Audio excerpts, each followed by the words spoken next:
गुरु प्यारी साध संगत जी, राधा स्वामी जी।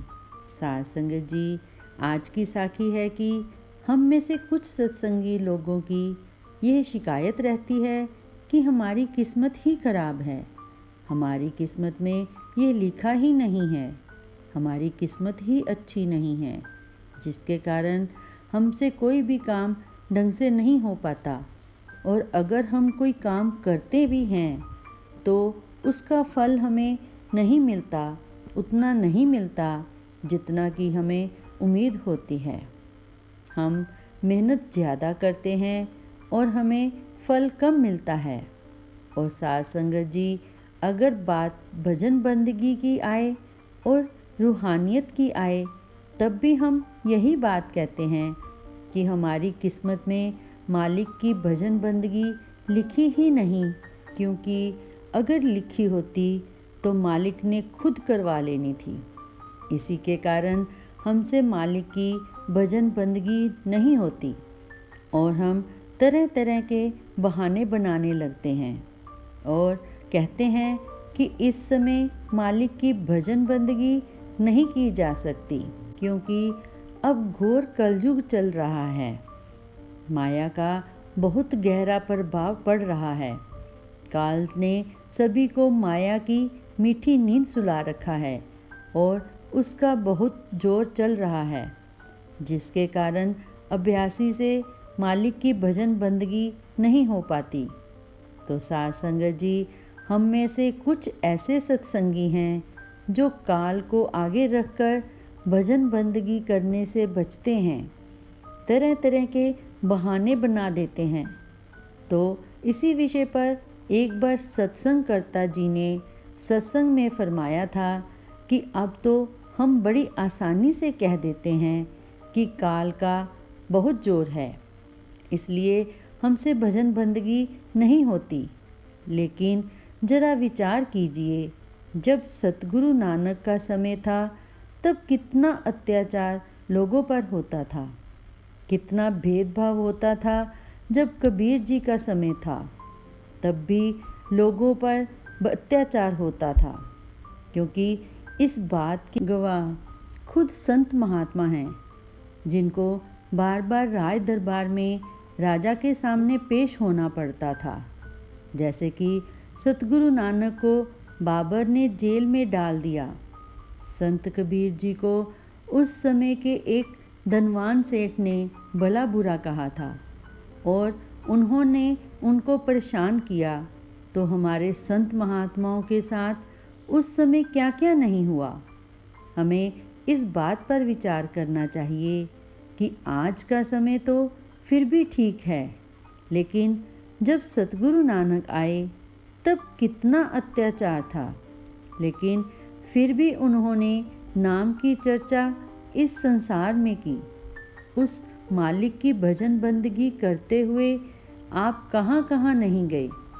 जगह जगह जाकर आपने नाम का प्रचार किया, लोगों को सच्ची शिक्षा दी और करतार से जुड़ने का उपदेश भी दिया। और उस समय दौरान आपको क्या क्या नहीं सहना पड़ा। जब आप बगदाद गए तो वहाँ पर कुछ लोगों ने आपको खाई में गिरा दिया, लेकिन आप वहाँ से भी बाहर आ गए और आपने फिर नाम का प्रचार करना शुरू कर दिया।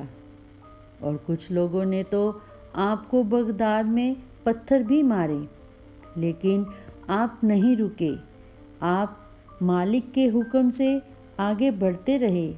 तो साध संगत जी, हमें इस बात पर विचार करना चाहिए कि आज का समय तो फिर भी ठीक है, लेकिन जो हमारे संत महात्माओं का समय था वह कितना कठिन रहा होगा।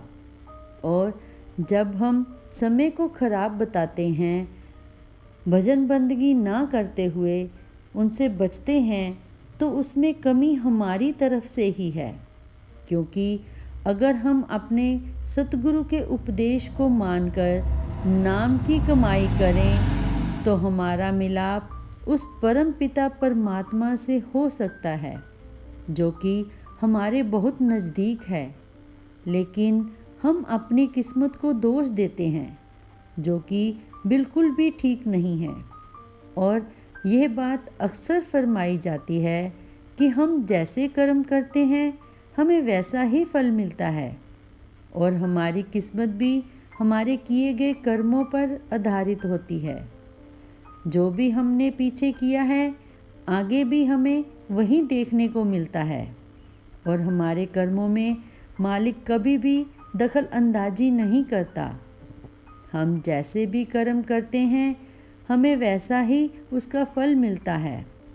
तो एक प्रकार से हम अपनी किस्मत खुद ही बनाते हैं, क्योंकि मालिक ने मनुष्य को कर्म करने की छूट दी हुई है, और यह पूरी तरह से वह जीव पर निर्भर करता है कि वह कैसे कर्म करता है।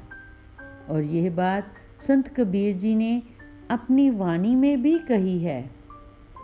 कबीर मनुआ एक है, चाहे गुर की भगत करे, चाहे विषय कमाए। जिसका अर्थ है कि कबीर जी हमें समझाते हुए कहते हैं कि हमारा मन तो एक ही है, और यह बात पूरी तरह से उसके ऊपर निर्भर करती है कि उसे क्या करना, कैसे कर्म करने हैं। वह अच्छे कर्मों की तरफ भी जा सकता है, वह बुरे कर्मों की तरफ भी जा सकता है, और जैसे वह कर्म करता है उसका भविष्य भी उसके कर्मों पर ही आधारित होता है। और वह परमपिता परमात्मा मनुष्य के कर्मों में कभी भी दखल अंदाजी नहीं करता। मनुष्य जैसे भी कर्म करता है वह वैसा ही फल उसे देता है। तो किस्मत को दोष देना ऐसा ही है जैसे कि कोई आम के वृक्ष के नीचे बैठकर यह कहे कि आम खुद ही मेरी झोली में पड़ जाए और मुझे कोई मेहनत ही ना करनी पड़े। साथ संगत जी, एक बहुत ही प्यारी कहानी आपसे साझा करती हूँ, जिसे सुनकर हमें यह एहसास होगा कि अपनी किस्मत को दोष देना बिल्कुल ही गलत है। तो आइए बड़े ही प्यार से आज की यह कहानी श्रवण करते हैं। एक बार एक व्यक्ति राजा के पास जाता है और उस व्यक्ति के पास बहुत सुंदर 2 पक्षी होते हैं। तो वह राजा को भेंट कर देता है, और वह पक्षी बहुत सुंदर होते हैं। तो राजा यह देखकर बहुत ही खुश होता है। लेकिन जब कुछ समय बीत जाता है तब एक पक्षी उड़ना बंद कर देता है, और वह वृक्ष की डाल के साथ ही चिपका रहता है।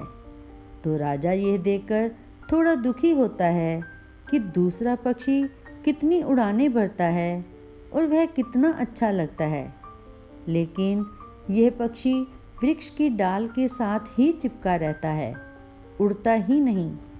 तो वह अपने राज में यह घोषणा करवा देता है कि जो मेरे इस पक्षी को ठीक करेगा उसे मैं सोने की मुद्राएं दूंगा। तो बहुत लोग उसके राज दरबार में इकट्ठे हो जाते हैं, और हर कोई राजा के उस पक्षी को उड़ाने की कोशिश करता है, लेकिन किसी से भी कोई बात नहीं बनती। सभी अपना अपना प्रयास करते रहते हैं और वहाँ से चले जाते हैं, लेकिन वह पक्षी नहीं उड़ता। और फिर प्रजा में से एक बुजुर्ग राजा से अपील करते हैं कि मैं आपके इस पक्षी को उड़ाने का एक प्रयास करना चाहता हूँ। तो राजा उन्हें इसकी इजाज़त दे देता है। तो जब उन्हें इजाज़त मिल जाती है तो उसके बाद वह पक्षी को एक पल में उड़ा देते हैं, और यह देखकर सभी हैरान हो जाते हैं कि यहाँ पर इतने बड़े बड़े लोग आए थे, इतने बड़े बड़े वेद यहाँ पर इकट्ठे हुए थे जो इस पक्षी को नहीं उड़ा पाए, और एक साधारण से बुजुर्ग ने इसको उड़ा दिया। तो राजा ये देखकर थोड़ा अचंभित हो जाता है कि यह कैसे हो गया। तो वह उस बुजुर्ग से कहता है कि आपने यह कैसे किया, जबकि मुझे लग रहा था कि ऐसा हो पाना असंभव है। तो वह बुजुर्ग मुस्कुराते हुए राजा से कहते हैं कि यह कोई बड़ा काम नहीं था।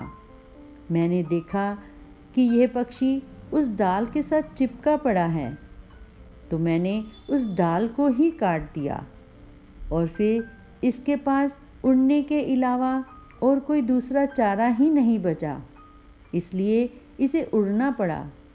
उड़ानें भरनी पड़ी तो अब यह उड़ रहा है। तो उस बुजुर्ग की यह बात सुनकर राजा को भी इसका बोध हो जाता है और वह उस बुजुर्ग का धन्यवाद करता है। तो साध संगत जी, कहीं हम भी उस पक्षी की तरह तो नहीं बन गए हैं, कहीं हम भी उस पक्षी की तरह एक डाल के साथ तो नहीं चिपक गए हैं, जबकि हमारे पास उड़ानें भरने के लिए बहुत बड़ा आसमान है, लेकिन हम फिर भी तरक्की हासिल नहीं कर पाते और ना करने के बहाने ढूंढते रहते हैं। तो हमें भी इस कहानी से यही प्रेरणा लेनी चाहिए कि हमें बिना रुके निरंतर प्रयास करते जाना है, और जब हम निरंतर प्रयास करते जाएंगे, एक ना एक दिन मालिक की कृपा अवश्य होगी। क्योंकि अगर जीव मेहनती हो तो मालिक उसे वह भी देता है जो उसकी किस्मत में नहीं होता। इतनी कृपा वह मालिक उस जीव पर कर देता है जो निरंतर प्रयास करता रहता है, मेहनत करता रहता है, क्योंकि और उसके पास कोई उपाय ही नहीं रह जाता। तो साध संगत जी, इसी के साथ हम आपसे इजाज़त लेते हैं। आगे फिर मिलेंगे एक नई साखी के साथ। अगर आपको ये साखी अच्छी लगी हो तो इसे और संगत के साथ ज़रूर शेयर करें जी, ताकि यह संदेश गुरु के हर प्रेमी, हर सत्संगी के पास पहुंच सके। राधा स्वामी जी।